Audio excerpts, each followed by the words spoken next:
Stop spending your dimes immediately. The government just announced new regulations that could make these 5-dime errors completely illegal to own by the end of 2026. And if you have any of these in your pocket change right now, you could be sitting on $50,000 or more.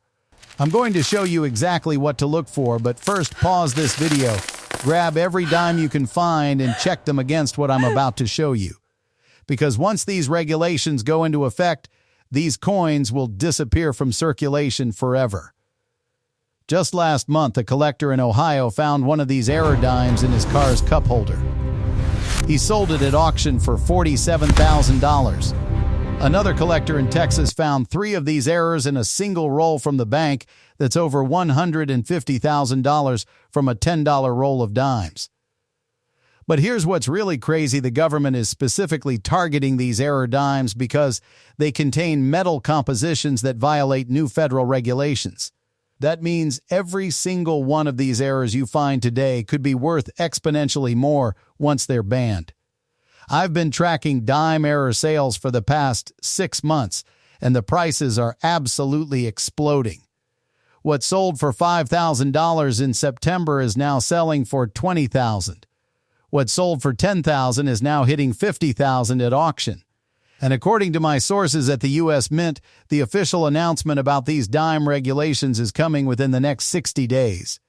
Once that happens, every collector in America is going to be hunting for these exact same errors. Take a coin that most people throw back in the jar without a second thought.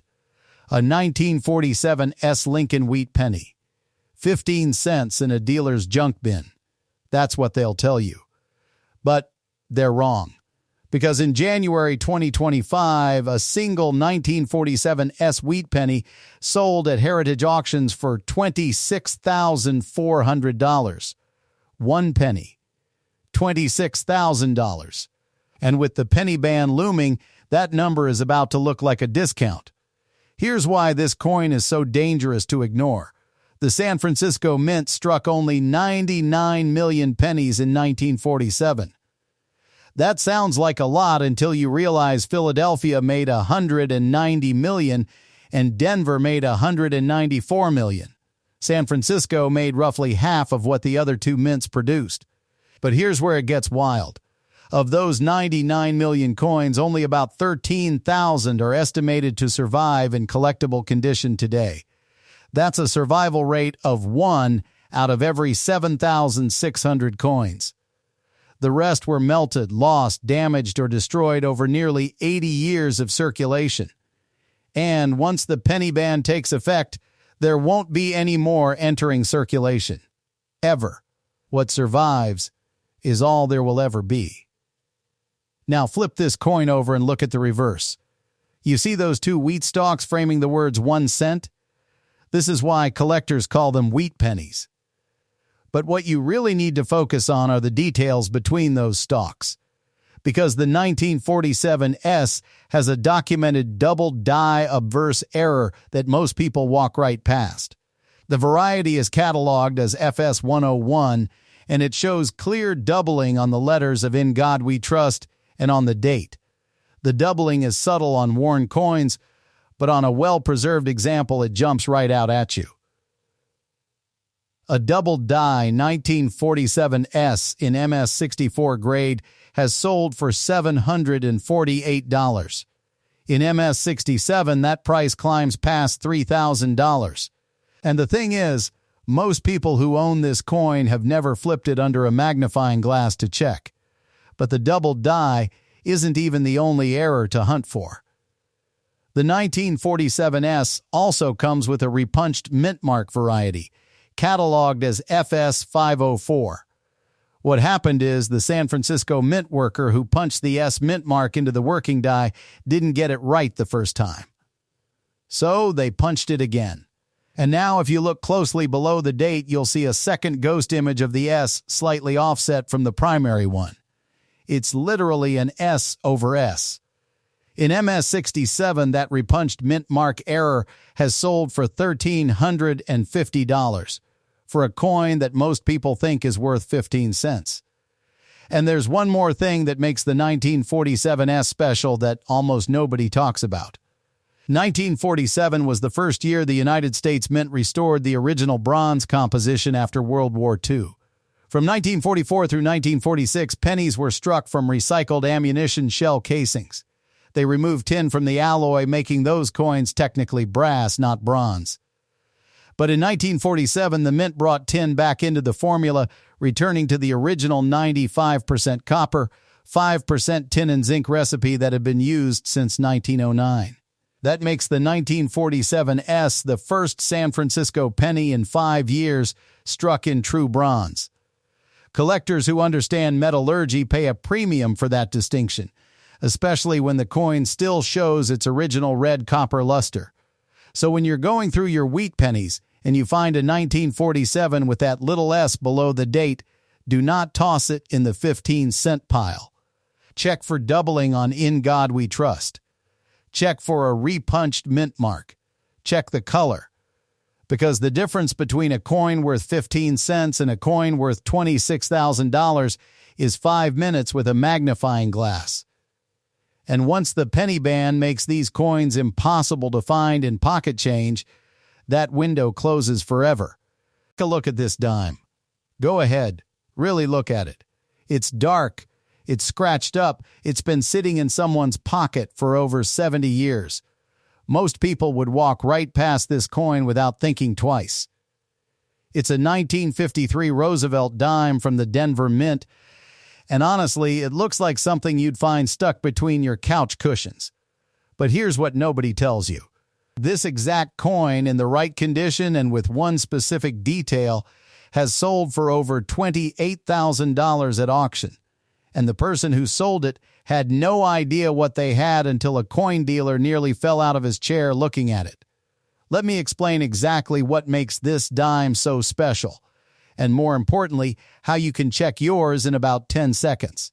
First, let's talk about what you're holding. Every Roosevelt dime made before 1965 is struck in 90% silver. That alone gives it a melt value of about $1.50 right now. But that's not why collectors are fighting over this coin. The 1953 D. Roosevelt dime had a massive production run. The Denver Mint churned out over 136 million of these. So you'd think they'd be worthless, right? Just another common dime lost in the shuffle. But that's exactly what makes this so exciting, because hidden inside those 136 million coins are a handful of errors that the Mint never caught.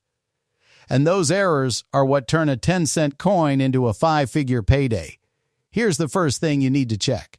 Flip your dime over to the back side. You're looking at a torch in the center, with an olive branch on the left and an oak branch on the right. Now look closely at the torch. Right near the middle, you'll see horizontal lines that run across the bands of the torch. On most dimes, these lines are mushed together. They're flat, blurry, and you can barely tell them apart. That's because the dies that struck these coins wore down fast, and by the time they'd stamped a few 100,000 dimes, those tiny details were basically gone. But every once in a while, a coin got struck with a fresh die.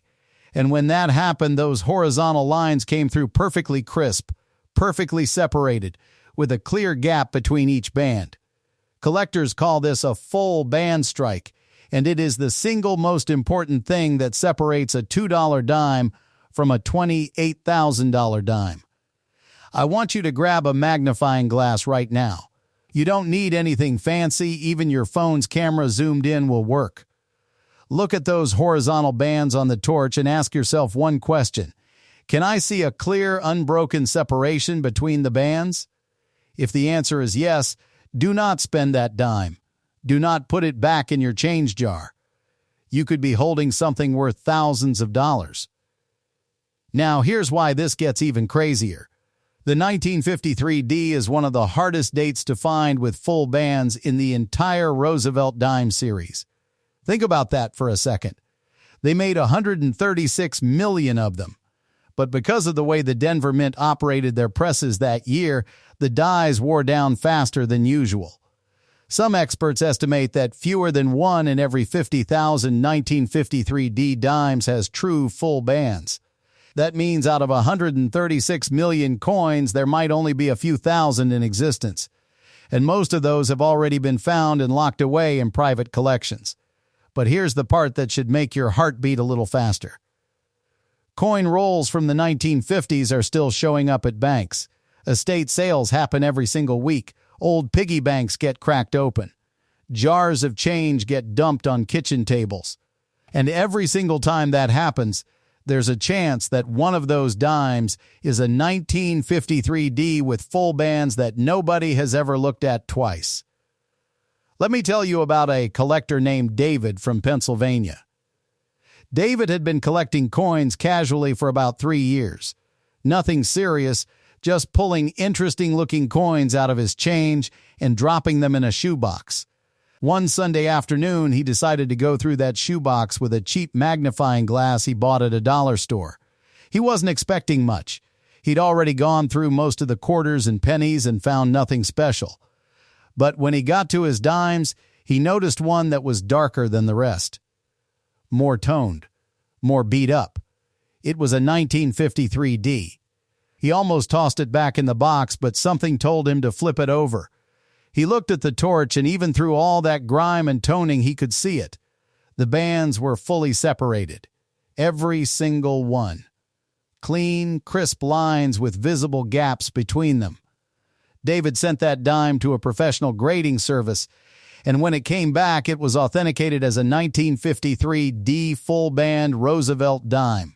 He listed it online, and within 48 hours, it sold for $11,400. From a shoebox. From a dime he almost threw away. And David's coin wasn't even in great shape. It was circulated, toned, and had scratches on it. Imagine what a cleaner example would bring. In fact, the record sale for a 1953 D full-band dime in mint state condition is just over $28,000, and prices have been climbing steadily over the past 2 years. The reason is simple. Supply is shrinking and demand is growing. More and more collectors are realizing just how rare full-band examples are for this date, and every time one sells at auction, the price goes up. Now here's the detail that ties this back to what I told you at the beginning of this video. The upcoming government regulations on circulating coinage are going to make it harder to pull silver dimes out of circulation. Once these new rules go into effect, banks will be required to sort and return pre-1965 silver coins to the Federal Reserve instead of recirculating them. That means the window to find a 1953 D full-band dime in the wild is closing fast. Every week that passes, there are fewer of these coins floating around in everyday change. And once they're gone for good. So let me break this down for you one more time. Look at the reverse of your dime. Check the horizontal bands on the torch. If they are fully separated with clear gaps between each line, you need to get that coin graded immediately. Don't clean it. Don't polish it. Don't even rub it with your fingers.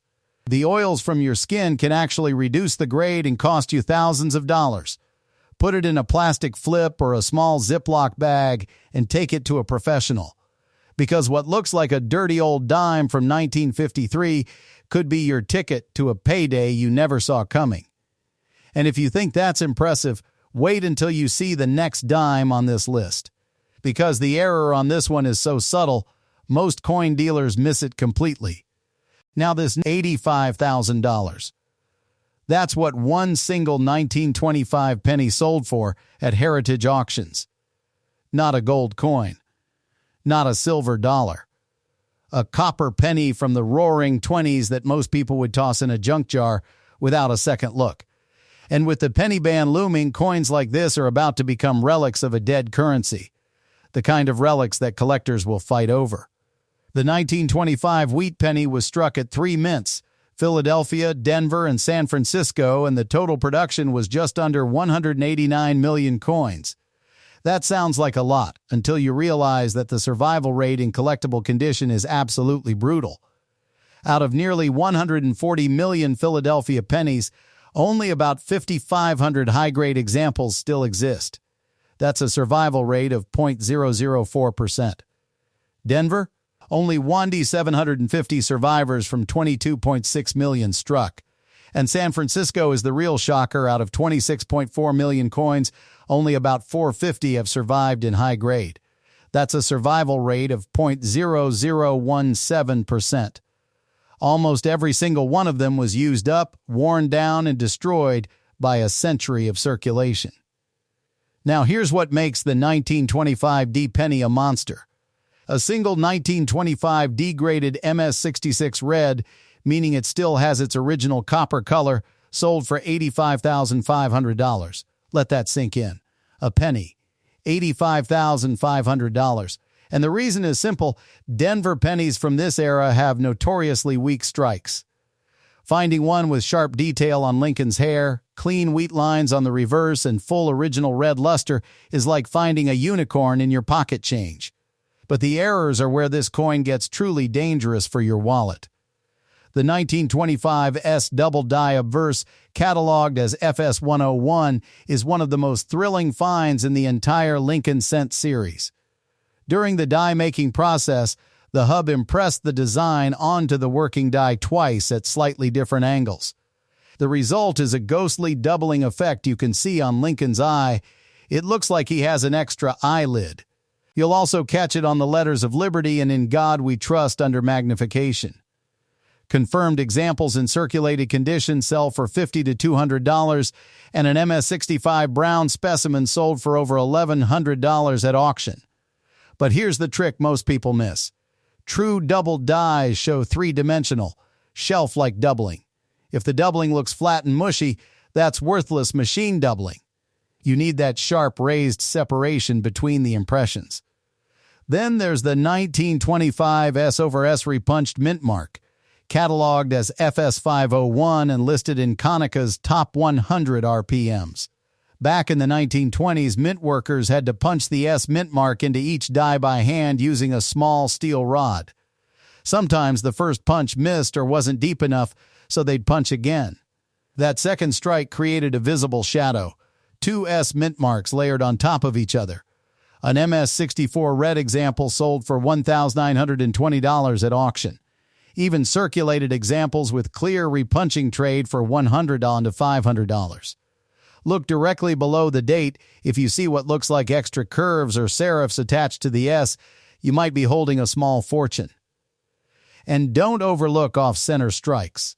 When the blank planche wasn't properly centered between the dies, you get a coin with part of the design missing and a crescent-shaped blank area.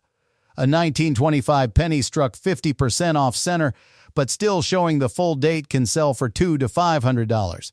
Even minor off-center errors in the 5 to 10% range are worth $5 to $15, which is still 500 to 1,500 times face value on a 1-cent coin.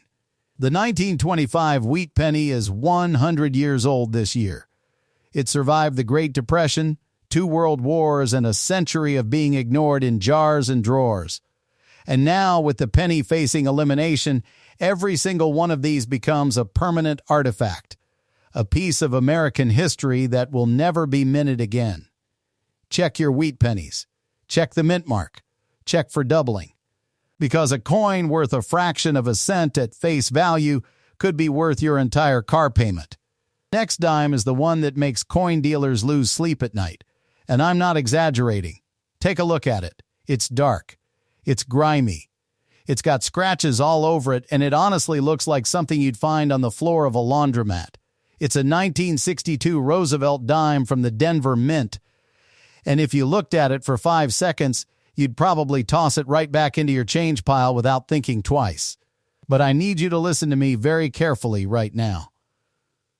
Because this single date, this 1 year from the Denver Mint, is responsible for some of the most shocking auction results in the entire Roosevelt dime series. And what makes it so dangerous is that almost nobody knows what to look for. Let me give you the number first so you understand what we're dealing with. In 2023, a 1962 D. Roosevelt dime sold at a major auction house for over $30,000. $30,000 for a coin with a face value of 10 cents. And the person who consigned that coin to the auction house found it in a coffee can that had been sitting in their grandmother's basement for over 40 years. A coffee can. That's where $30,000 was hiding. Now here's why the 1962 D is such a monster. The Denver Mint produced over 334 million of these dimes in 1962. That's an absolutely enormous number, more than most years in the entire Roosevelt series. And because of that massive production run, most people assume these coins are worthless. They think high mintage means low value. But that assumption is exactly what creates the opportunity. Because the Denver Mint was running their presses so hard and so fast that year that the dies were deteriorating at an alarming rate. And when dies deteriorate, two things happen. The first thing is that the fine details on the coin start to disappear. The torch bands get mushy, the leaves lose their definition, and the overall strike quality drops. But the second thing is far more interesting. When a die starts to crack and break down under pressure, it can create what collectors call die varieties. Tiny, subtle differences that make one coin look slightly different from another coin struck just minutes later on the same press. And the 1962 D has some of the most sought-after die varieties in the entire series. But before we get into the varieties, let's start with the most valuable thing you can look for on this coin. And it's the exact same test I showed you on the last dime, but with a critical difference. Flip your 1962 D over to the reverse side. Look at the torch. Check those horizontal bands. Now here's what makes the 1962 D so special.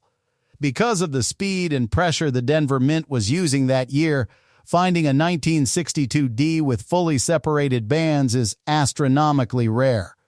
Some grading experts estimate that fewer than 1 in every 100,000 1962 D dimes has true full band separation.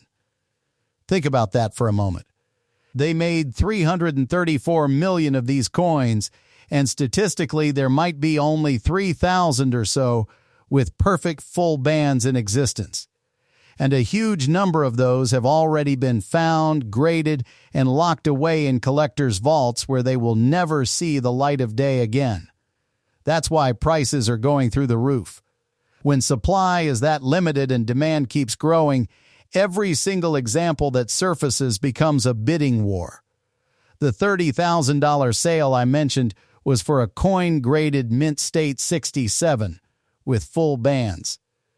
But even circulated examples with full bands are commanding serious money. A 1962 D that's been worn down, spent, passed through hundreds of hands, and still somehow retained its full band detail sold for over $4,000 last year. $4,000 for a coin that looked like it had been through a washing machine. Now let me show you the second thing you need to check, and this is where it gets really exciting. Look at the reverse of your coin again, but this time, don't look at the torch. Look at the mint mark. On a 1962 D, the small letter D sits just to the left of the base of the torch. On most examples, that D is clean, clear, and struck in one solid impression. But on a small number of 1962 D dimes, something went wrong during the die preparation process. The mint mark was punched into the die by hand in those days, and sometimes the worker doing the punching didn't get it right on the first try. When that happened, they'd punch the mint mark again, slightly offset from the first impression. This created what's called a repunched mint mark, and on certain 1962 D dimes, you can actually see a ghost of the original D sitting just slightly to the north or south of the final position. Grab your magnifying glass and look at that D very carefully. Does it look like there's a shadow behind it? Does one edge of the letter seem thicker than the other? Can you see the faintest outline of a second D peeking out from underneath? If you can see any of those things, you might have a repunched mint mark variety.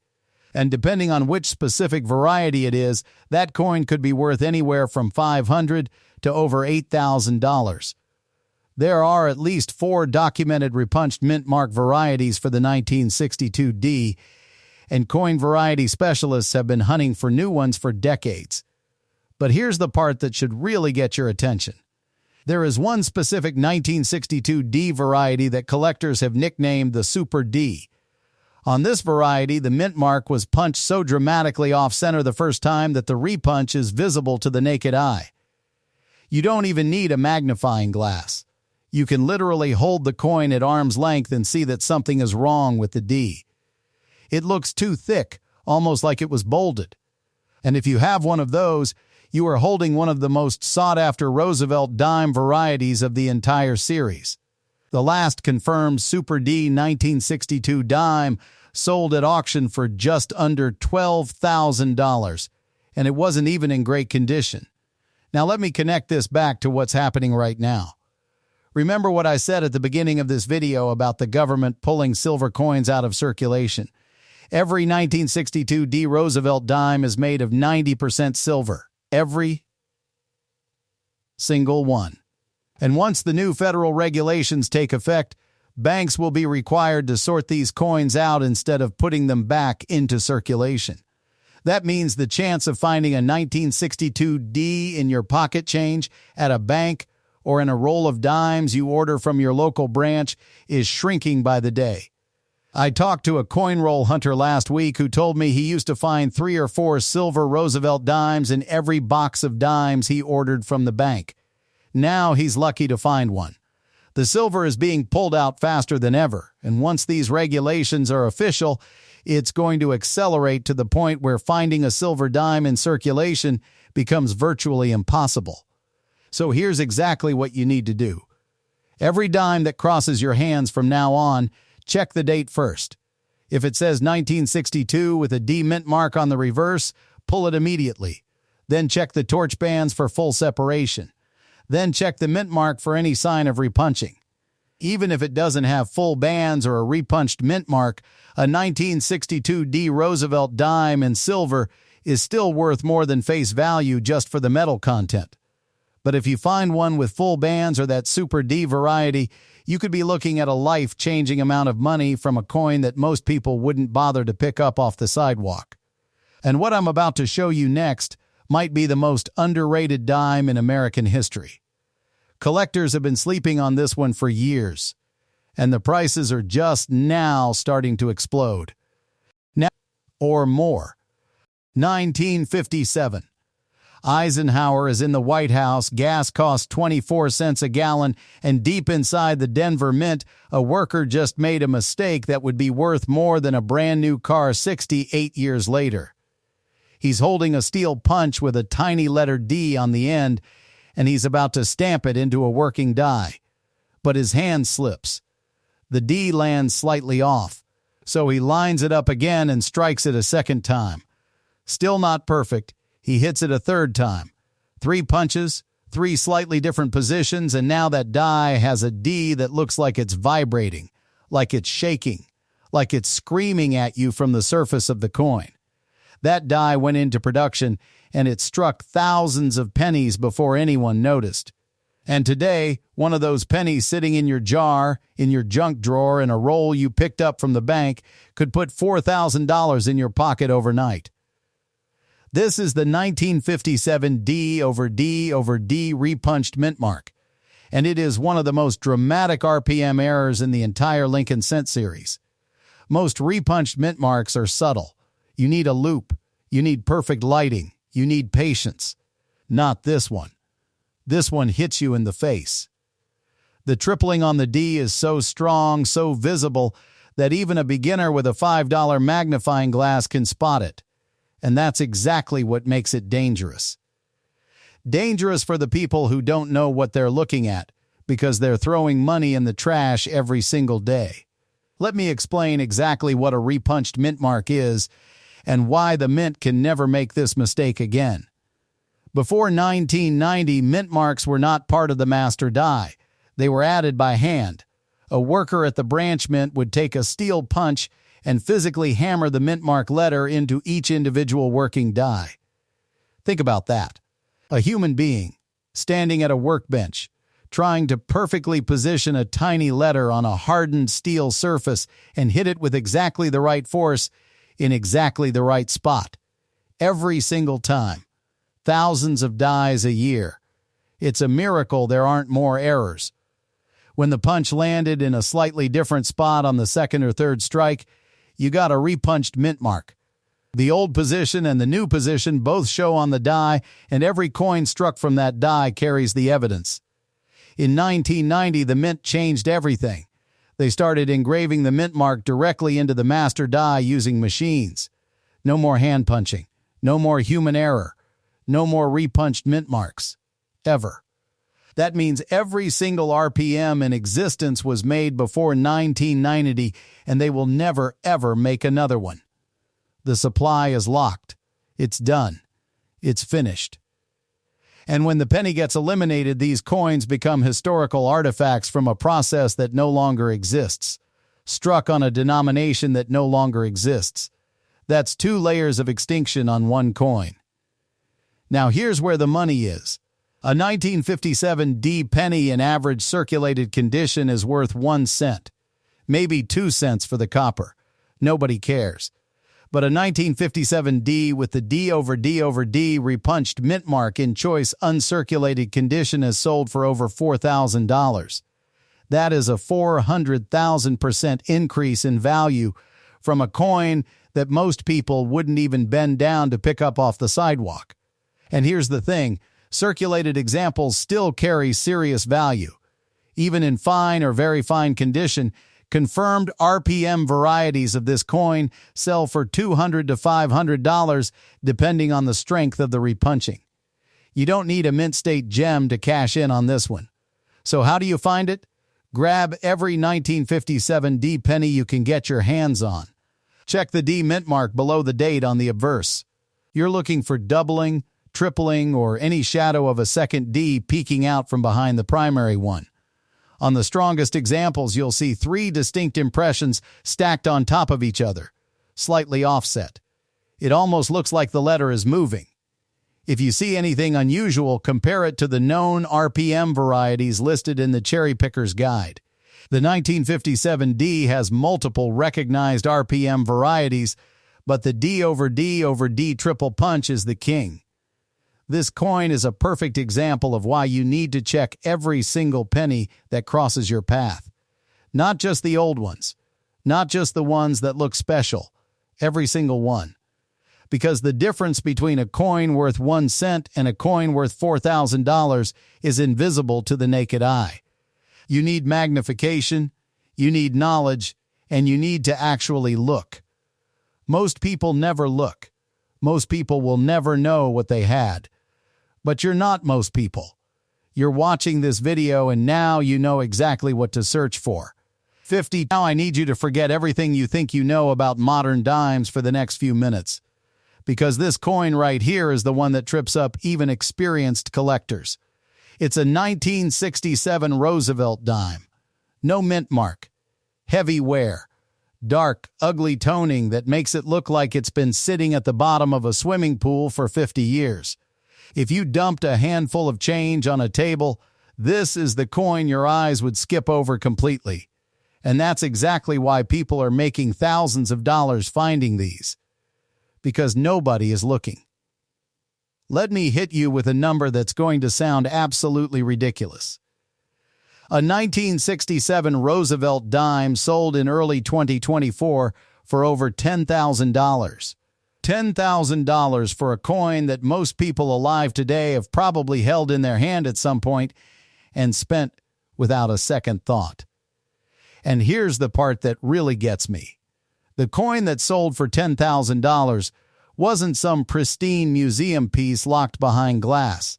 It was a coin that had been circulated, touched, carried, and spent just like the one you might have sitting in front of you right now.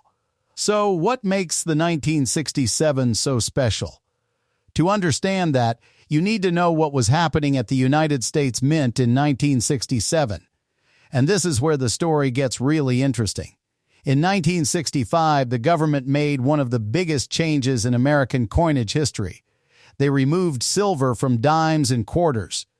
Before 1965, every single Roosevelt dime was made of 90% silver.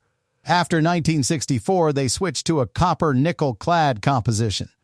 That means a dime made in 1967 is supposed to be a clad coin. Copper on the inside, nickel on the outside. No silver. 0%. That's the official story. But the official story isn't always the complete story.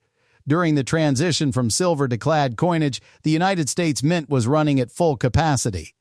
They were producing coins at a pace they had never attempted before. And during that chaos, something happened that the Mint has never fully acknowledged. A small number of 1967 dimes were accidentally struck on leftover silver planches from 1964. These are called transitional errors, and they are some of the rarest and most valuable coins in all of American numismatics. Now think about what that means for a second. You have a coin that looks exactly like every other 1967 dime in existence. Same size, same design, same weight almost. But instead of being made from clad copper nickel, it's made from 90% silver. And the only way to tell the difference is to know what to look for. Here's your first test, and you can do this right now without any special equipment. Pick up your 1967 dime and look at the edge. Not the front, not the back, the edge. On a normal clad 1967 dime, you'll see a thin copper stripe running through the middle of the edge. It's like a sandwich. Silver-colored metal on the outside, copper-colored metal in the middle. That copper stripe is the giveaway that it's a clad coin. But if your 1967 dime has a solid silver-colored edge with no copper stripe whatsoever, you need to stop what you're doing immediately. Because you might be holding a 1967 silver transitional error, and those coins start at $5,000 and go up from there. Way up. Here's your second test. Drop the coin on a hard surface. I know that sounds strange, but trust me on this. A clad dime makes a dull, flat sound when it hits a table. It sounds dead. But a silver dime rings. It has this beautiful, high-pitched tone that sustains for a second or two. It almost sounds like a tiny bell. If your 1967 dime rings instead of clunks, that's another strong indicator that you're dealing with silver. And here's your third test, and this one requires a simple kitchen scale. A normal clad 1967 dime weighs 2.27 grams. A silver dime weighs 2.50 grams. That's a difference of about 1/4 of a gram. It's small, but it's measurable. And if your 1967 dime comes in at 2.50 grams or very close to it, combined with the solid silver edge in the ring test, you are almost certainly looking at a transitional error worth thousands of dollars. Now let me tell you why these coins are so incredibly rare. The Mint was supposed to have completely exhausted its supply of silver planchets by 1965. All of the leftover 90% silver blanks were supposed to have been melted down and recycled into the new clad composition. But in a facility producing hundreds of millions of coins, things fall through the cracks. Literally. Silver planches got stuck in machines, wedged into corners of hoppers, and mixed into bins of clad blanks. And when those stray silver planches made their way into the stamping presses, they got struck with 1967 dies just like every other clad blank. The coins came out looking virtually identical, and they were shipped out to banks mixed in with millions of normal clad dimes. The estimates on how many 1967 silver transitional error dimes exist vary wildly. Some experts say fewer than 50. Others believe there could be a couple hundred scattered across the country, still sitting in change jars and coin collections where nobody has ever checked the edge. And that's what makes this so thrilling. These coins are out there. They have to be. The math doesn't lie. Billions of coins were produced during the transition years, and the quality control at the Mint was nowhere near good enough to catch every single silver planche that slipped through. But here's the thing that most people don't realize. Even if your 1967 dime is not a silver transitional error, it can still be worth serious money. The 1967 is one of 3 years where the Mint intentionally removed mint marks from all coins. 1965, 1966, and 1967 dimes have no mint mark regardless of which facility produced them. The government did this to discourage coin hoarding during the silver transition. But because there's no mint mark, collectors have a much harder time identifying which mint facility struck any given coin, and that mystery creates its own kind of value.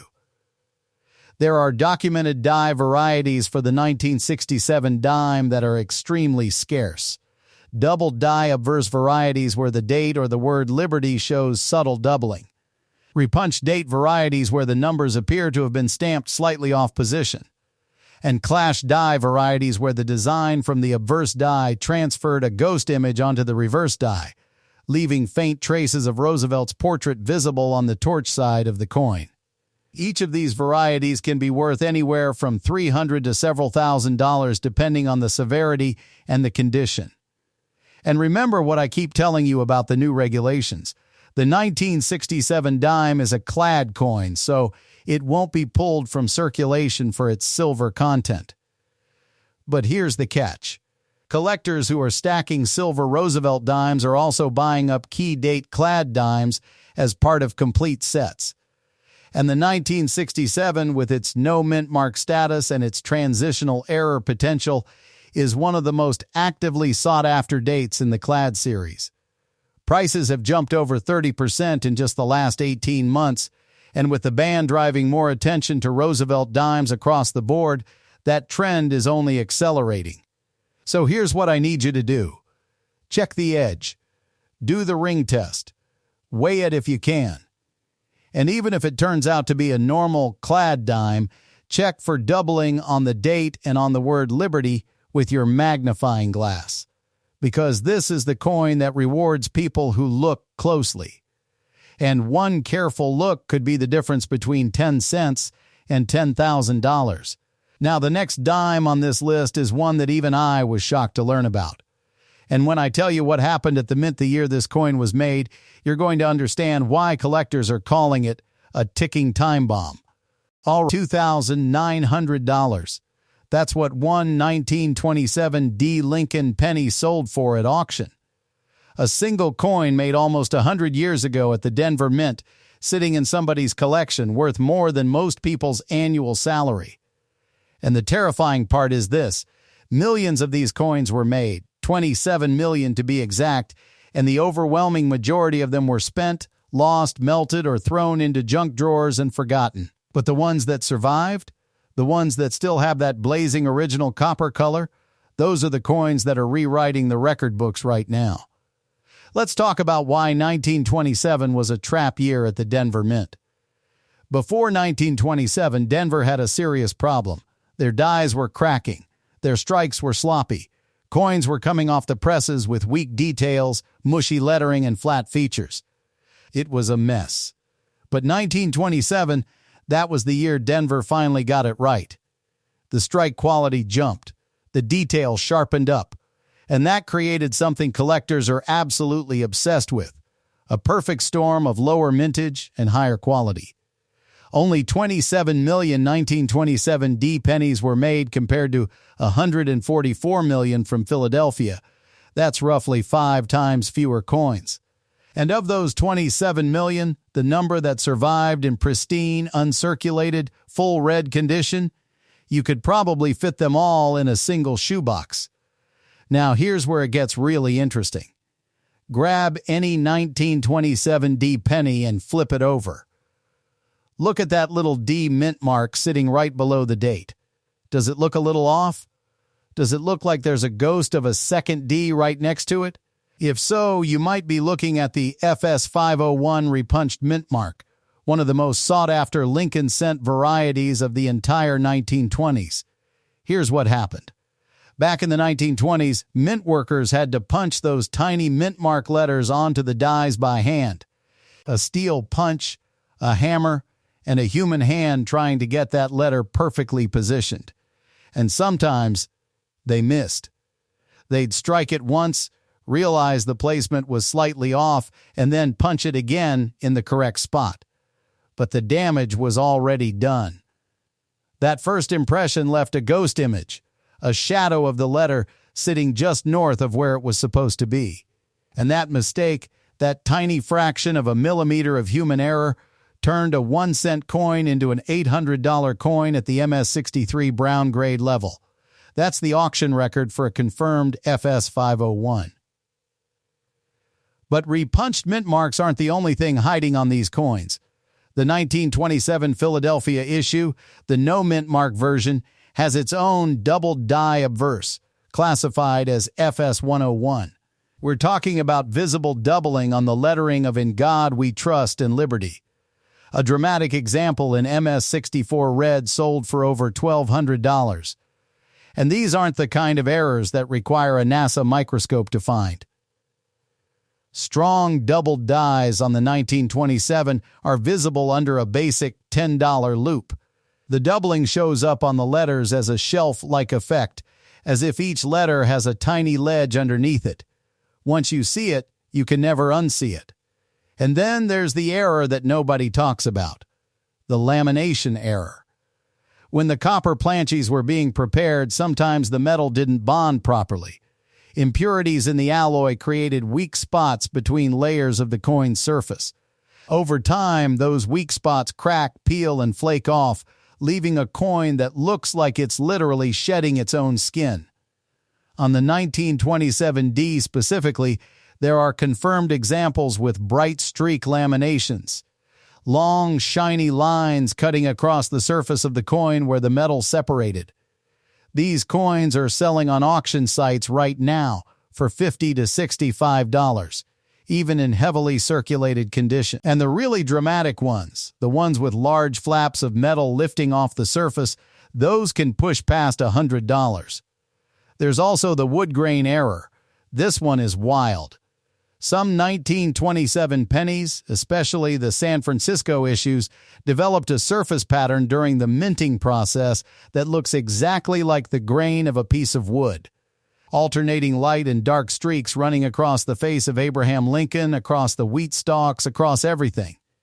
It happens when the copper alloy isn't properly mixed, creating visible banding in the metal itself.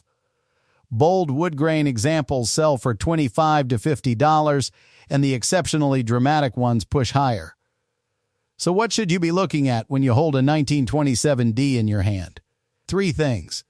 First, the mint mark, is that D doubled, showing any sign of a repunch? Second, the surface, do you see streaks, cracks, peeling, or wood grain patterns that indicate a lamination or alloy error? And third, the color. If that coin still has any hint of original red copper color instead of the typical chocolate brown, you are holding something that could be worth hundreds, potentially thousands, of dollars more than you think. Right, stop everything, because this next coin is the one that has caused more arguments between coin dealers, more sleepless nights for collectors, and more jaw-dropping auction results than almost any other dime in the last 50 years. And what makes it truly terrifying is that it looks completely, utterly, boringly normal. It's a 1971 Roosevelt dime. You probably have one in your house right now. Your parents definitely had a few. Your grandparents probably tossed a handful of them into a jar sometime in the 1970s and forgot about them. And one of those forgotten dimes could be worth more than a brand new car. Here's the headline number. A 1971 Roosevelt dime sold at auction for over $450,000. I'll say it again so it sinks in. $450,000 for a dime. Not a rare colonial coin from the 1700s. Not a gold piece from the Civil War era. A Roosevelt dime from 1971 that weighs less than 3 grams and fits on the tip of your finger. And the reason it sold for that much money comes down to a single missing letter. In 1971, the San Francisco Mint was producing proof Roosevelt dimes. These are specially struck coins made for collectors, with mirror-like surfaces and razor-sharp details. Every single proof coin struck in San Francisco is supposed to carry a small letter S on the obverse, right behind Roosevelt's neck and just above the date. That S tells the world this coin was made at the San Francisco Mint. It's supposed to be there on every single proof coin. But in 1971, something went wrong. A small batch of proof dimes was struck using a die that was missing the S mint mark entirely. Nobody knows exactly how it happened. The most widely accepted theory is that a die was shipped from the Philadelphia hub to San Francisco without the mint mark being punched into it, and somehow it made it through every quality control checkpoint and into the press without anyone noticing. Those coins were struck, packaged into proof sets, and sold directly to collectors who had no idea they were holding one of the rarest error coins in modern American history. When the first 1971 no-S proof dime was discovered, the coin world went absolutely insane. Collectors who had purchased 1971 proof sets years earlier started ripping them open and examining their dimes with magnifying glasses and microscopes. Most of them found exactly what they expected, a normal S mint mark sitting right where it belonged, but a handful of them found nothing. No S, no mark at all. Just smooth blank metal where that tiny letter should have been. And those people became instant winners of the numismatic lottery. Now here's what you need to understand. Experts estimate that somewhere between 1,655 and 2,200 of these no-S proof dimes were produced. That sounds like a decent number until you realize that the San Francisco Mint struck over 3 million proof sets that year. That means roughly 1 out of every 1,500 to 2,000 proof sets contained the error. And many of those sets were broken up over the decades, with the coins scattered into collections, estates, and junk bins across the country. Nobody knows how many no-S dimes are still out there waiting to be found. But here's where this gets relevant to you, sitting at home watching this video. Proof sets from the early 1970s are some of the most commonly found items at estate sales, garage sales, flea markets, and antique stores. They were popular gifts and collectibles at the time, and millions were sold. People bought them, stuck them in a drawer, and forgot about them. When those people pass away, their families clean out the house and sell everything for a few bucks at a yard sale. And buried in one of those proof sets could be a dime worth nearly $500,000. I talked to a dealer in Florida who told me he makes a point of buying every 1971 proof set he comes across, no matter the price. He's bought over 300 of them in the past decade. Most of them were normal. But he found 2 no-S dimes. 2. One was graded proof 68 and sold for $230,000. The other was graded proof 67 and sold for $156,000. His total investment in all 300 proof sets was less than $4,000. That is the kind of return that makes Wall Street look like a lemonade stand. Now, I know what some of you are thinking. That's great for proof coins. But what about regular 1971 dimes from circulation? I'm glad you asked, because the regular strike 1971 dimes have their own secrets that most people completely overlook. The 1971 Philadelphia dime, the one with no mint mark on the obverse, has a well-documented double die variety that collectors have been chasing for years. On affected coins, you can see clear doubling on the words "In God We Trust" below Roosevelt's chin. The letters appear to have a shadow, like they were stamped twice in slightly different positions. This doubling is subtle on some examples and dramatic on others, but any confirmed 1971 double die obverse dime is worth between $800 and $5,000 depending on condition and the severity of the doubling. And the 1971 D from the Denver Mint has its own issues. Because the Denver facility was producing coins at an incredible pace in the early 70s, die quality was inconsistent across production runs. Some 1971 D dimes exhibit what collectors call a weak strike, where the details on Roosevelt's hair and the torch bands on the reverse are noticeably softer than they should be. On their own, weak strikes don't add much value. But when you find the opposite, a 1971 D with a razor-sharp full-band strike on the torch, you've got something special. Full-band 1971 D dimes in high grade have sold for over $3,000, and the population of graded examples is small enough that prices keep climbing every year. Here's what I want you to do right now. If you have any proof sets from the early 1970s, especially 1971, pull them out immediately. Look at the dime. Look behind Roosevelt's neck above the date. Is there an S? If there is, you still have a nice proof set worth maybe $15 to $20. But if there is no S, if that space is completely blank and smooth, do not touch that coin. Do not remove it from the holder. Do not breathe on it. Call a professional coin grading service immediately, because you could be holding a coin worth $250,000 or more. And for your circulated 1971 dimes, check for doubling on In God We Trust, and check the torch bands on the reverse for full separation. These simple checks take 30 seconds and could mean the difference between 10 cents and thousands of dollars.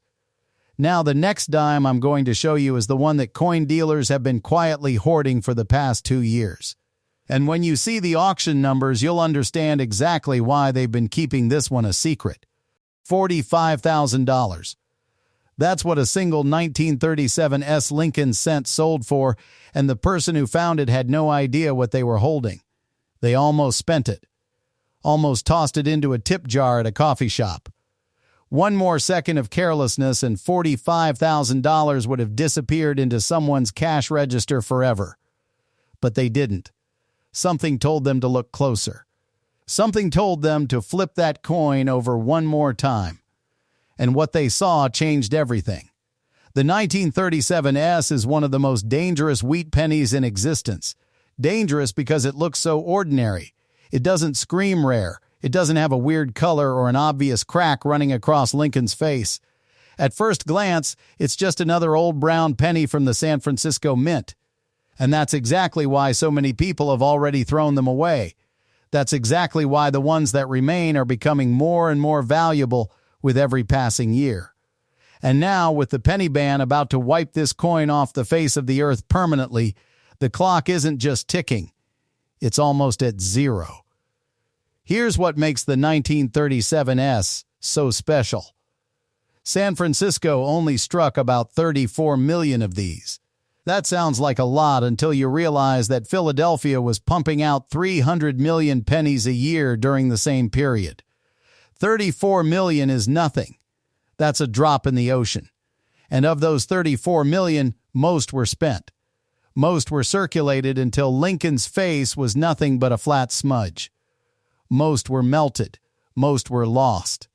The surviving population in collectible condition is a fraction of what was originally minted. And the ones with errors, those are practically extinct. The first error you need to check for is the repunched mint mark. This is where the San Francisco Mint punched the S into the die, looked at it, and punched it again, slightly off from where it was supposed to go. What you end up with is a coin that has two visible S marks overlapping each other. It's subtle. You need magnification. But once you see it, you can't unsee it. The S looks like it's vibrating. It looks like it's been stamped twice because it was stamped twice. And collectors go absolutely insane for this variety. A clean 1937 S with a confirmed repunched mint mark in uncirculated condition has sold for over $8,000. $8,000 for a penny that most people wouldn't even bend down to pick up off the sidewalk. But the repunched mint mark isn't even the biggest prize. The error that sends this coin into five-figure territory is the double die obverse. Look at the date. Look at the word liberty. Look at In God We Trust. If any of those elements appear to have a shadow, a ghost image sitting just slightly off from the main impression, you are holding a coin that could pay off your car. The doubling on the 1937 S is not always dramatic. Sometimes it's just a slight thickening of the letters. Sometimes it's a faint shelf on the top of the numbers in the date. But even minor doubling on this coin has pushed values past $15,000 in recent auctions. Strong doubling? That's where you hit the $45,000 mark. That's where one penny becomes a down payment on a house. And here's what most people don't realize. The 1937 S also comes with die crack varieties that collectors pay serious premiums for. A die crack running through the wheat ears on the reverse, a thin raised line where the steel die was literally breaking apart as it struck this coin, can add thousands of dollars to the value. These cracks mean the die was at the end of its life.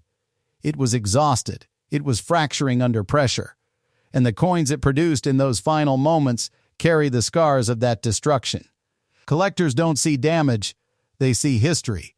They see a coin that was born in the dying breath of a broken die, and they will pay a fortune to own it. Now multiply all of this by the penny ban. Every single day that passes, more 1937 pennies get thrown away. More get tossed into jars that end up at Coinstar machines. More get lost in couch cushions and forgotten in drawers. The supply is shrinking in real time.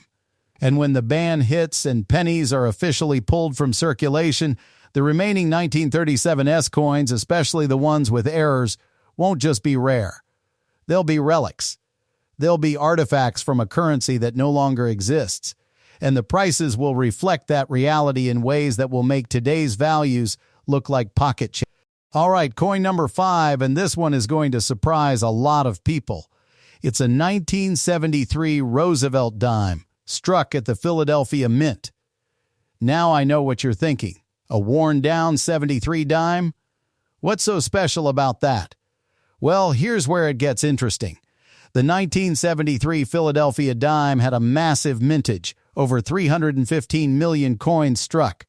But within that enormous production run, there are specific error varieties that collectors are actively hunting for right now. The first thing you want to check is the obverse for any signs of a doubled die. On the 1973 dime, the known doubled die obverse shows doubling on the word liberty and on in God we trust. It's subtle, we're talking about separation in the lettering that you'll need a loop or magnifying glass to confirm.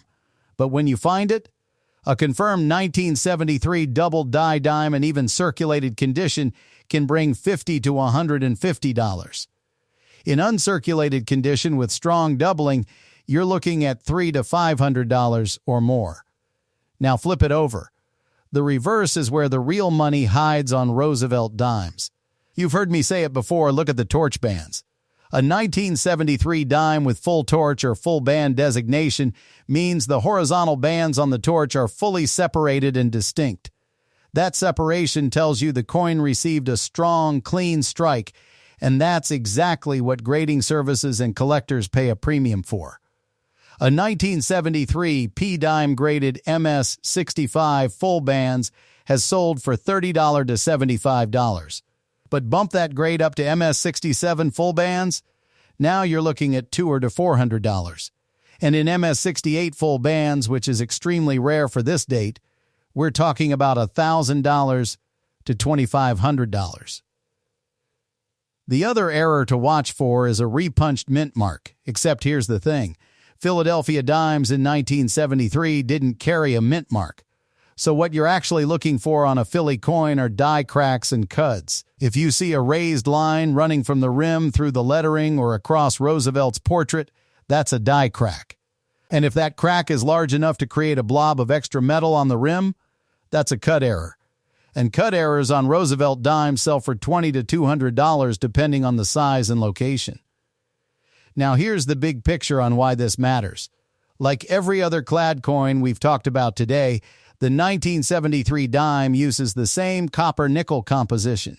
If the penny ban kicks off a broader conversation about removing low-denomination coins from circulation, dimes are next in line. And when coins get pulled from circulation, the supply of error coins dries up permanently. So don't skip over the dimes. Check the lettering for doubling. Inspect the torch bands. Look at the rim for cracks and cuds. A coin you pulled out of a jar and almost spent at the gas station could be sitting on a $100 to $2,500 payday, and the window to find them is closing.